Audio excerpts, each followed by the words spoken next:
Hello artists, I hope you're doing well today and that your weekend is off to a great start. I am starting a new series called Saturday Sketches. Through the rest of the month, we'll be doing fall themed drawings. So to start off this series, it seems pretty fitting to do a picture of a pumpkin. It is October. This is the drawing that we'll be working on today. So you can see it's got a lot of fun color in it. It's not just orange. What colors do you see in there? Yeah, orange, red, yellow, black, brown, all different colors. I hope that you guys are ready to get creative and to draw. You'll need your pencil, eraser, and something to color with. Crayons, markers, color pencils. All right, let's get started. So to start the pumpkin drawing, you can choose if you want a tall pumpkin, or a short and wide pumpkin, a lumpy pumpkin, or a nice symmetrical circular pumpkin. But whichever size and shape you would like your pumpkin to be, go ahead and draw that simple shape. So an oval or a circle.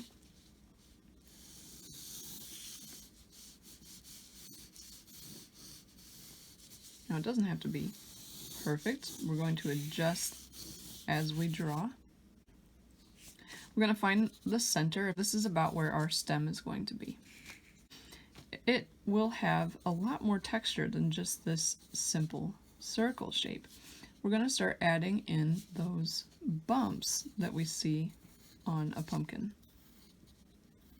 You don't need a lot, maybe 6, 8 or so. Then we're going to start to tweak the overall shape of your pumpkin.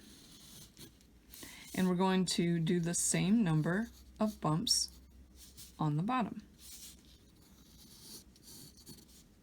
Every time there's a dip in the bump, that's where our line is going to be that travels from the top of the pumpkin to the bottom. Now you'll notice that it's not a straight line, it follows the contour. So again, just light sketching. I'm doing my lines a little bit harder so they're more visible to you guys, but as you're drawing, you can draw nice and light. That way, if a mistake is made, you can erase it pretty easily. Now this center bump that I have here, I'm going to bend one side this way, and the other side this way. And it's going to give the impression of a round object.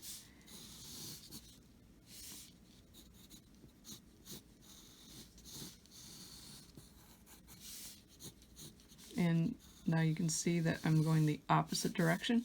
So I started curving to the left, now I'm curving to the right. Again, drawing the bumps on the bottom, just as I've drawn them on the top.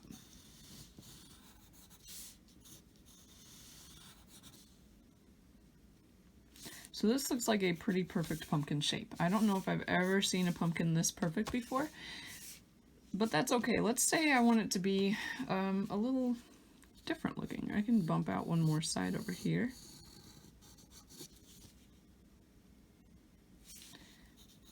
But I like things symmetrical. You can make yours a little bit more asymmetrical, which means it's not the same on either side. If you folded the pumpkin in half, it wouldn't perfectly match if it was asymmetrical. But symmetrical means you can basically cut this thing in half and it's the same on both sides. Now for a stem.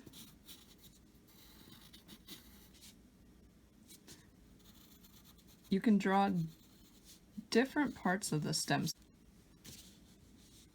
You can make it curve out, and if there's a dip in the pumpkin here, you can bring a line up, and that gives your stem more dimension.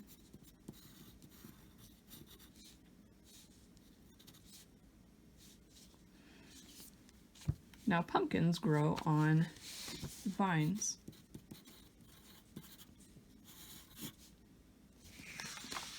And when you take a pumpkin off the vine, sometimes leaves or little pieces of vine will stay with it. Not always, but sometimes. So if you want to add to your drawing, a curling vine. You can do that as well. But you don't have to. I think it adds just a little bit more fun.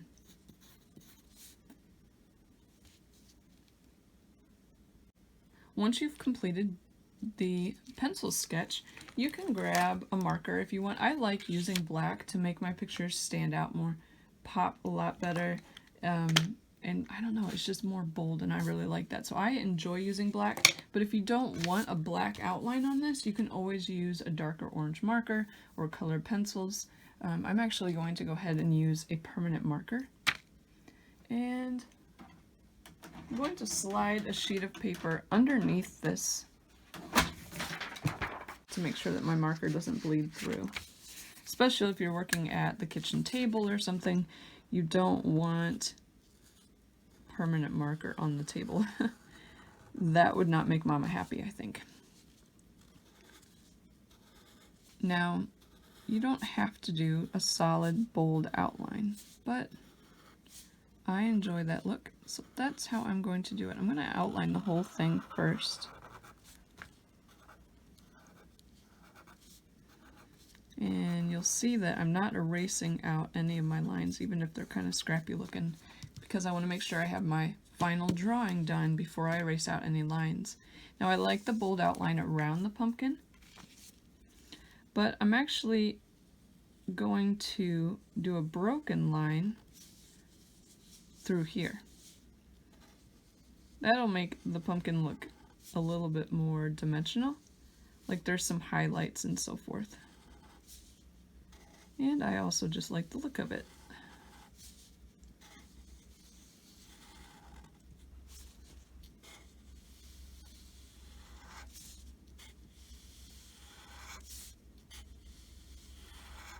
So you can see I'm pushing down fairly hard at the tops and bottoms, and then just barely touching the page the rest of the way. And that gives me that broken line. And the same here, I'll do darker lines towards the pumpkin, towards the base of the stem, and do more of a broken line at the top. That gives it a little bit more texture and interest.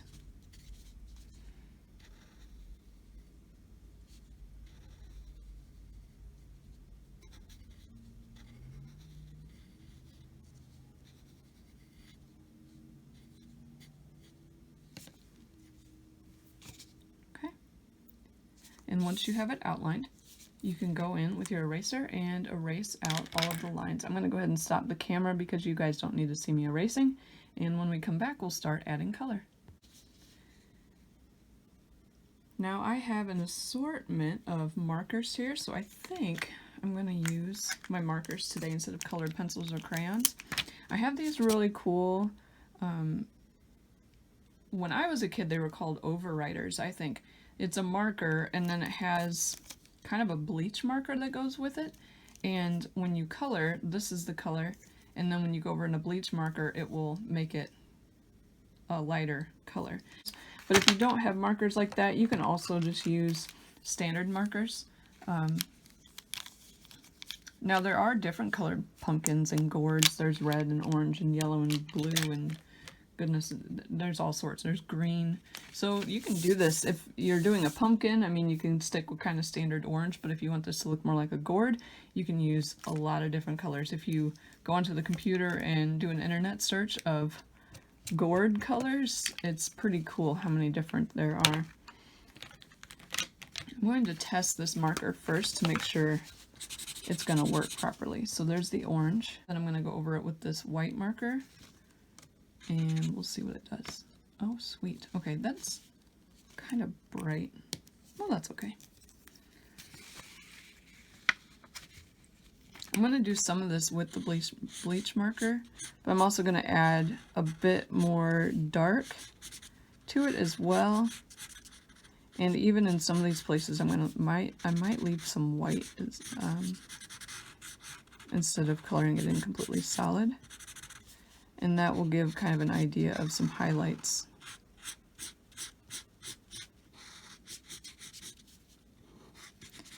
So So any place where I've let the line break, that I will leave with less marker color or no marker color, because I know that that's where I want the highlights to be.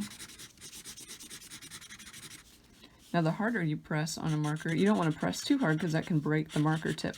But if you press a little bit harder, more ink will come out, and then if you press lighter, like I'm doing through here, not as much ink will come out, so you can get a lot of variation with even just a regular Crayola or Rosart or whatever other brand of marker you might be using.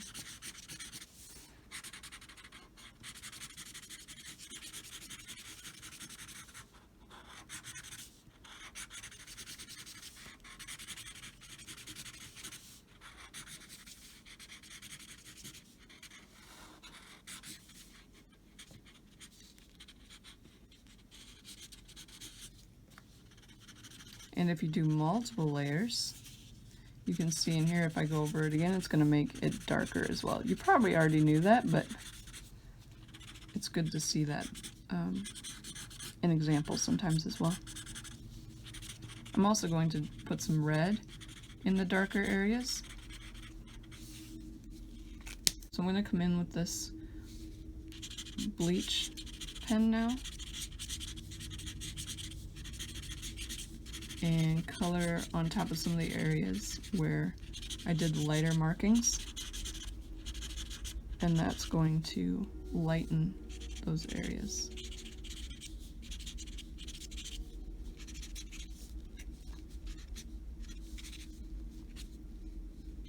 It's kind of cool. It's very bold looking. I like that. I could also come in with, that's bright too. It's a little bit lighter than this other yellow though. I like that to kind of fill in some areas where I don't want it completely white. I like it to come in with this yellow here.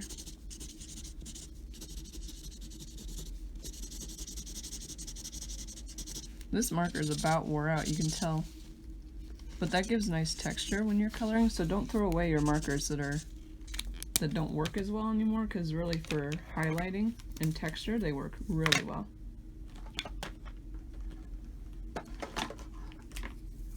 You can see I have a lot of different markers. That's almost neon color. I don't really like that as much.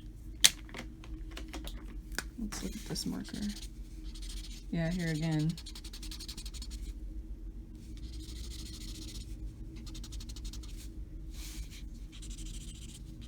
I kind of like that on top of some of that yellow though. So really practice layering your markers using a lot of different colors. And it's going to give your pictures more depth and more interest.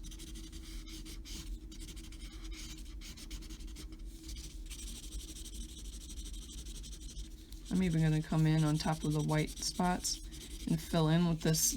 See how this marker doesn't work very well? I'm pressing really lightly and it's just very textured. And I'm going to come in on top of my white areas to kind of fill those in a little bit. And now for the red, you can use a darker color. I think these markers are about done. Not working too well. But I like how that just does a subtle difference in the color. Because if you had a marker that was full of ink and was working really, really well, it would put almost too much ink on the paper at a time. So I like these that are running low. But then I will come in with a marker that's working really well and hit the darkest spots that I want.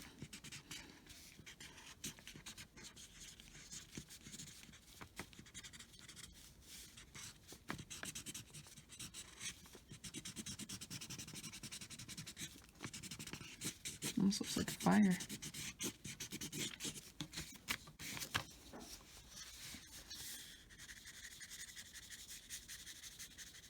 Just putting a little shadow on it underneath.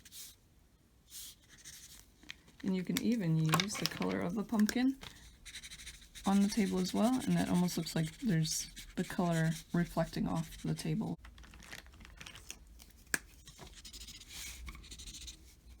That's a pretty good color for our stem.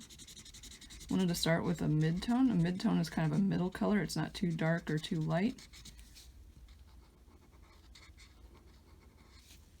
And then I'll come in with a darker brown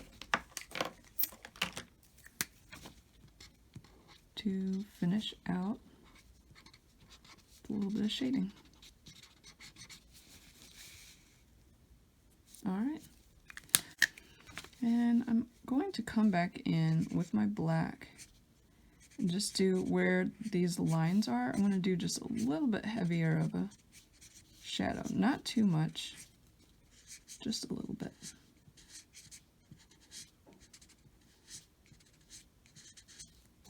There we go.